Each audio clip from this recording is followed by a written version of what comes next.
Praise the lord. నువ్వు ఇంకా నీ గతం వల్ల నిన్ను నువ్వే శిక్షించుకుంటున్నావా? అయితే ఈ మాట నీకోసమే. చూద్దామా? రోమపత్రిక 8వ అధ్యాయం 1వ వచనం. కాబట్టి ఇప్పుడు క్రీస్తు యేసునందున్న వారికి ఏ శిక్ష విధియో లేదు. యేసు ఇక్కడ ఒక గొప్ప ప్రకటన చేశాడు. ఇక దోషారోపణ లేదు. అంటే నీ పాపానికి శిక్ష ఉండాలి, కానీ ఆ శిక్షను శిలువపై యేసు భరించాడు. అందుకే యేసు చెప్తున్నాడు, నీ కేసు ముగిసింది. ఇది కేవలం ఓదార్పు కాదు, ఇది చట్టపరమైన విముక్తి.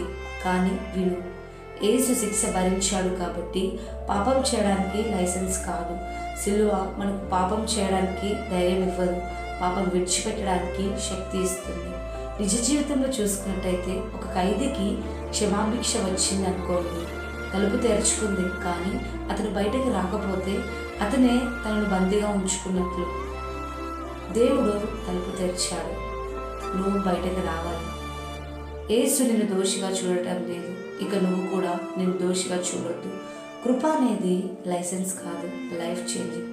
స్వేచ్ఛలో నడువు, పాపం నుంచి దూరంగా ఉండి ఆయనకి ఇష్టానుసారమైన జీవితంలో నడువు. నేను దేవుడు దీవించి గొప్ప స్థానంలో నిలిచబెట్టి నిన్ను ఆశీర్వదిస్తాడని ఈ మాటలు ముగిస్తున్నాను. ఆమేన్.